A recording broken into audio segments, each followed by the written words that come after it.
Well, it's morning on the Hudson. Got a little bit of fog this morning. Not as bad as yesterday. Yesterday, when we got up, if we had been this close to that bridge, we wouldn't have been able to see it. The fog was so thick. But it is a little hazy. I have to check the weather yet to see if that's forecast to continue. And that's northbound right there. It is a really strong current here. You can see the current pushing against our mooring ball there. And I understand it's likely to be every bit of 2 knots, which is going to really affect our travel time going north to our marina today.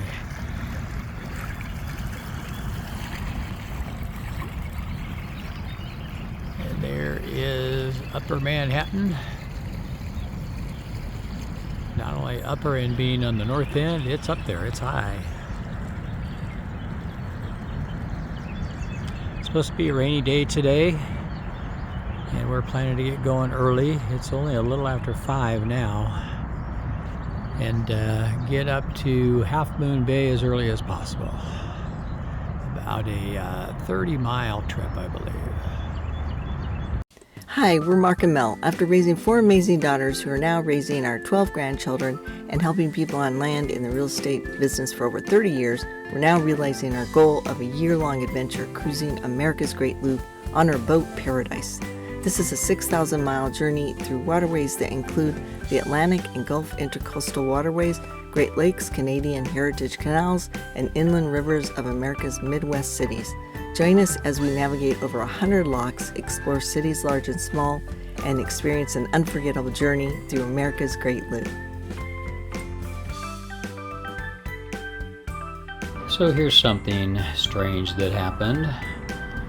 These are our life preservers, the inflatable ones. Mel's is on the left there, and mine is here on the right. And mine is in the inflated position. We came back from going to shore yesterday, and when we got back, both of these were hanging on their hooks right together, and mine looked like that. Now I understand it's designed to inflate when immersed in water, but there was really no water in sight. And the inflation handle, I'll have to check it out, doesn't look to me like it's been pulled. This is the manual inflation handle, but I think that had it been pulled, that tab right there would be pulled down. Have to investigate that further, but anyway, at least we know it works. And apparently I've got to get a new inflation cartridge, which I don't have, I don't think, and figure out how to deflate that, pack it back up inside its canvas cover, and make it work again, get it ready. We said farewell to John and Bonnie on Chancellor and headed up the Hudson. Good morning. It is May 27th, and we are in the Hudson River, just starting up, and Brooklyn is, let's see, that way. Good. All right. We are in this part of Manhattan. That's right, Upper Manhattan. And then the Bronx is just over there, past it. And you can see all these high-rises that, aren't the newer ones, but some of the original ones. And water towers all on top of them. And it is so cool. We even saw people fishing right off of the side here. I don't know what else they were doing, but I don't know if you'd be swimming here because the current is wicked strong. I'm sure Mark told you about that. It just kind of exploded. I don't know why. It wasn't even getting rained on. But check this out. It's just beautiful.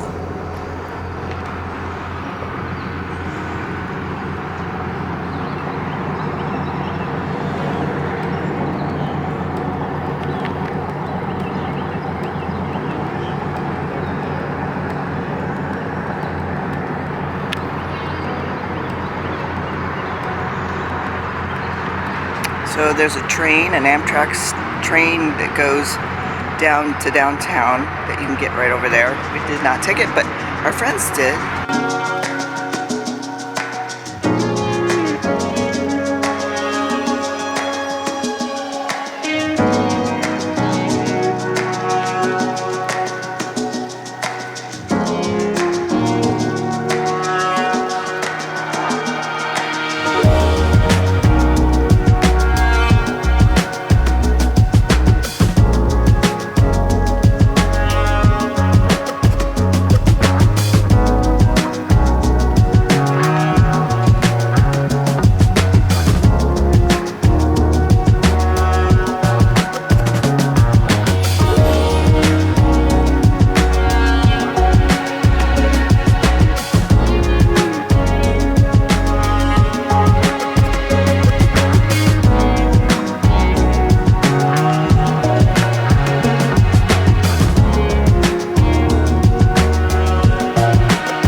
Subsided about a half a knot, it seems, because now instead of going 4.5, we're going 5.2. Nice and slow. But at least the fog lifted, so that's good. Not again. Not again. Do we have something on our propeller? Do we have something on our propeller shaft? Not again. So we went through, when we were going by the Statue of Liberty, I think that's where it was. It's just after the Verrazano Narrows Bridge. Just after the what? Verrazano Narrows Bridge. Verrazano's Narrows Bridge. I don't even know. I was near the Statue of Liberty. There was just a ton of junk in the water. And Mark was like trying to dodge all the junk and these big like planks of wood for some reason were in the water. I don't know, it's like maybe they fell off of a barge or something. I don't know, but anyway, all of a sudden there was just this like difference in the motor, the way it was running. And there was a rumbling sound and a vibration, very similar to the same thing we felt when we hit the crab pot line on the Gulf of Mexico.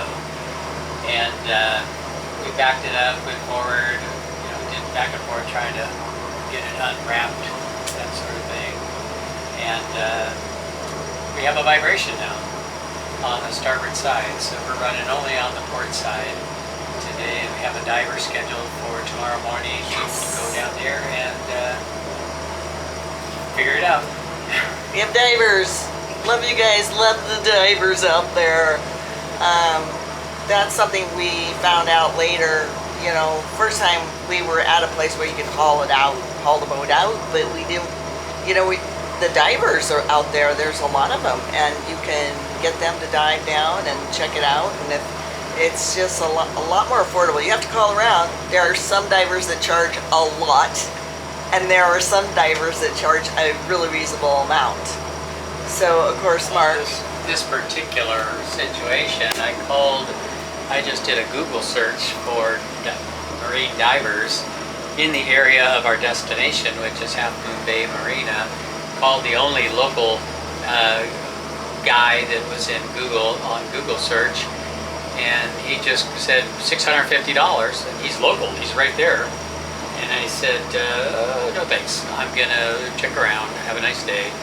And I contacted the guy at the marina that we've been in touch with, and he recommended a guy from Jersey City, which based on what I know is about 60 miles south of our destination.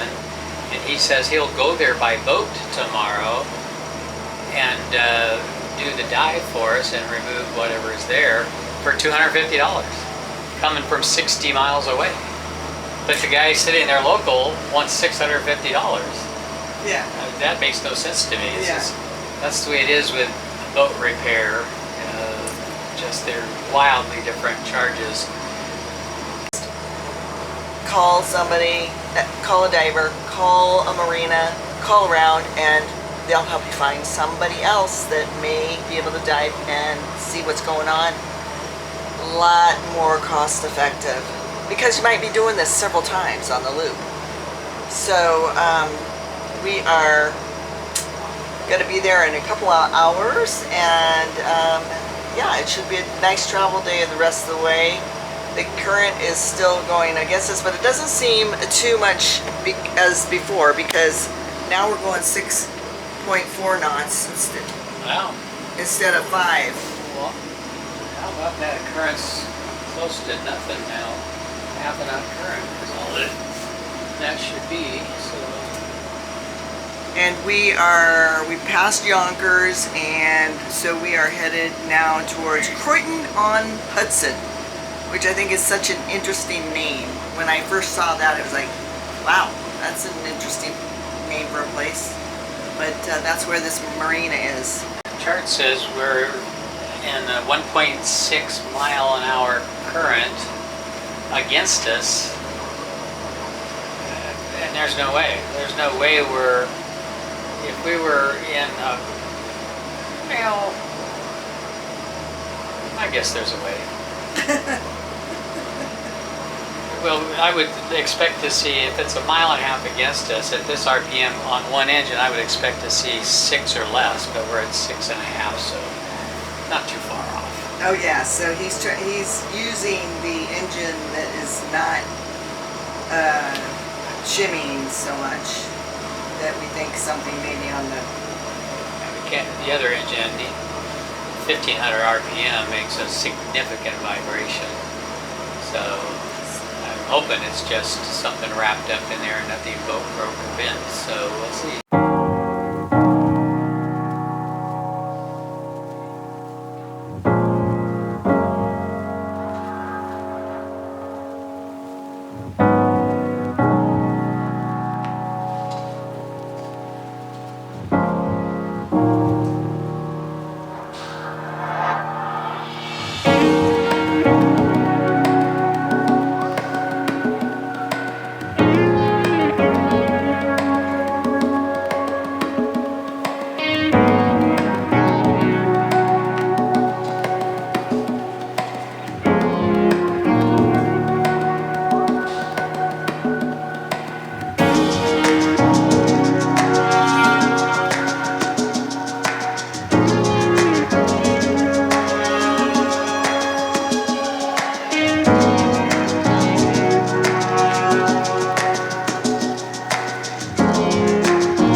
We are at Croydon on Hudson Marina, coming up on that. And we were going to stay at this anchorage here. You can see that anchorage is called Potato Rock, I think, anchorage. And there's some people out there. See some boats. Lots of greenery over there. But we're going into the marina this time. We need to do laundry and provision up and get ready for maybe anchoring out up the river more.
The church just waiting to be redone. Poor church. Somebody come take care of that church. This is a big old church. Whew. These flowers. Wow. It's crazy. So we were soaked when we got back from Tarrytown. But we got to see Sleepy Hollow. But we were soaked, so I'm going to cook. We're going to do laundry. I've got some rice, so we're going to do a whole bunch of brown rice so that we can have that in baggies, so we can start anchoring out again. I got these cool little cans of beans. I love little cans of beans. I wish there were more of them. Some refried beans. So we're going to have some burritos. Burritos with Mexican cheese. And that was about the cheapest thing at the last store in New York. So we're going to have that tonight and get up to Hudson and buy some more food when we provision again. All done. Have all my rice for the next anchorages and all the noodles from Mark's spaghetti. He loves spaghetti. So we got teriyaki chicken meals for that. We use the rice for that. We use it for shrimp gumbo. We use it for his andouille sausage. We use spaghetti for his spaghetti, sauce spaghetti, and mozzarella. He loves spaghetti. So yeah, that is put in the freezer, and then I take it out and just let each one thaw one at a time and naturally, and that way we use less energy. Oh, it wasn't recording. Okay.